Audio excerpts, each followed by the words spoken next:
Embattled ODM Secretary General Edwin Sifuna has sent another message that has shocked William Ruto. Welcome to Kenya Lens Media, where we give you news updates as they break. Kindly, if you are new here, consider subscribing. Now, Nairobi Senate and Orange Democratic Movement Secretary General Edwin Sifuna has announced a new phase of his Linda Wananchi tour, with the next major rally scheduled for Kakamega on Saturday. That is February 2026, date 21.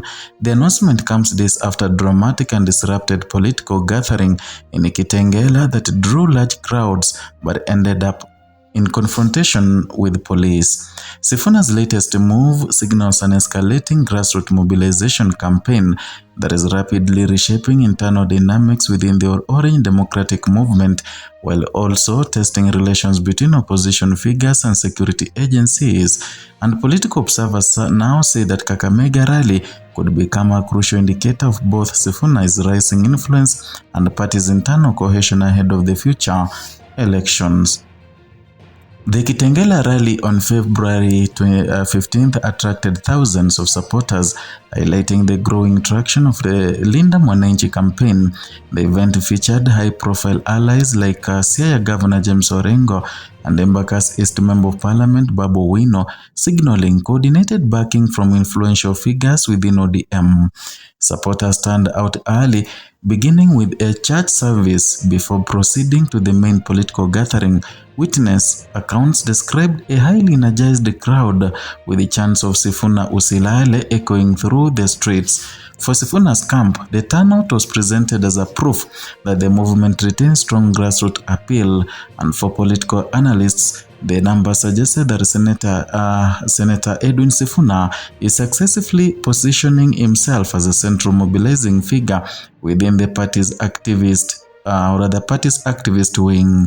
However, the rally's abrupt disruption shifted national attention from the crowd size to questions about policing and political tensions.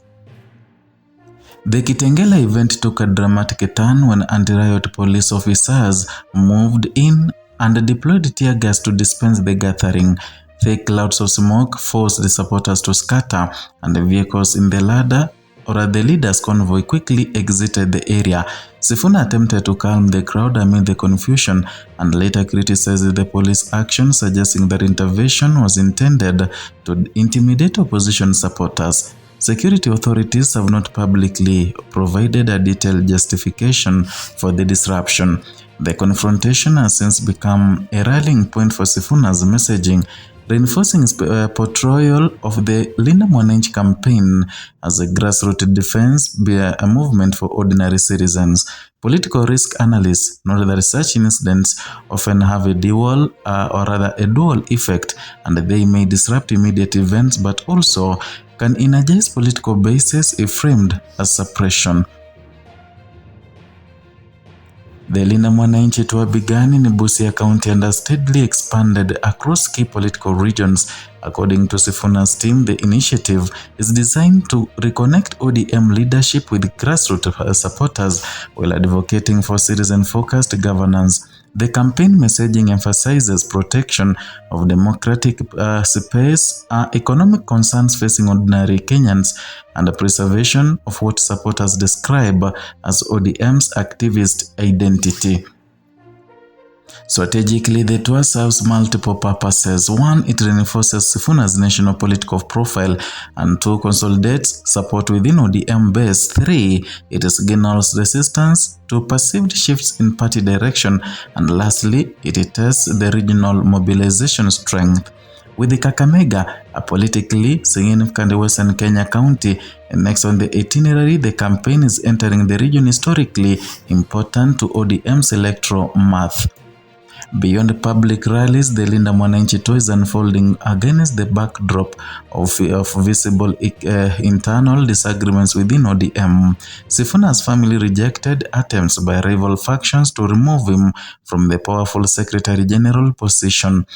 He maintains that any such move backs and or rather any such move lacks proper procedural grounding and has pointed to court injunction supporting its stance. Observers say the dispute reflects broader strategic differences within the party, including how ODM should position itself in relation to the current national political environment. Sifuna's faction portrays itself as defending the party's traditional activist posture, while critics within ODM have pushed for what they describe as pragmatic political engagement. Supporters of the Linda Mwananchi initiative frequently invoke the legacy of long ODM leader Raila Odinga, framing the tour as continuation of the party's historical pro-citizen activism. The narrative is politically significant. ODM's identity has long been tied to reformist messaging and mass mobilization politics, and by aligning his campaign with the tradition, Sifuna is seeking both ideological legitimacy and grassroots loyalty. However, analysts caution that legacy politics can also sharpen factional divides in different groups claim to represent the party's authentic direction. The coming rallies may therefore serve as both public mobilization exercises and internal power signals. The choice of Kakamega as the next major stop is politically strategic. Western Kenya remains one of the ODM's most important support bases, and the turnout there is often viewed as bellwether for the party's grassroots health. Political observers expect a strong attendance, particularly given the publicity generated by Kitangela confrontation.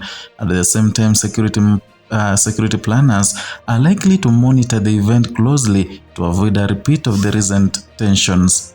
Local political dynamics will also play a role. Regional leaders' participation or absence may provide further clues about the evolving balance of influence within ODM.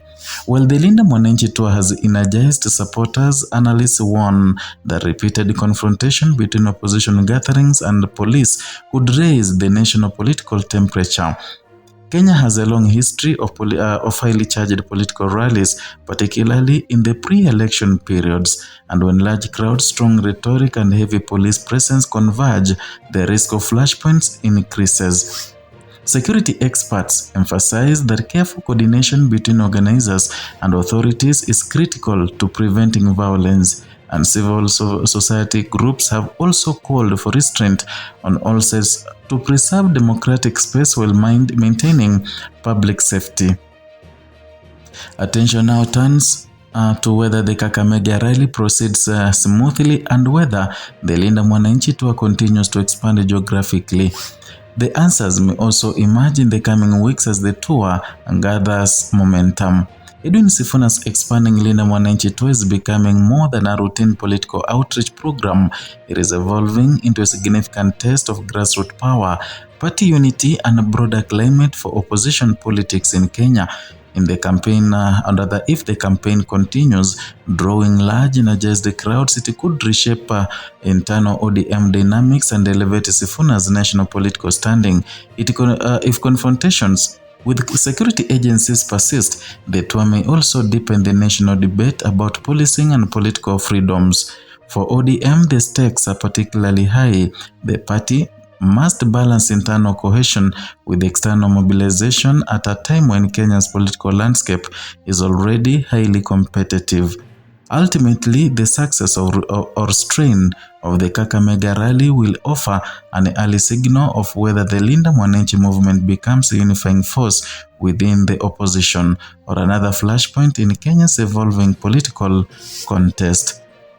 That is all for today from Kenya Lens Media, where we give you news updates as they come. Kindly consider subscribing as a way of supporting us and also helping this channel grow.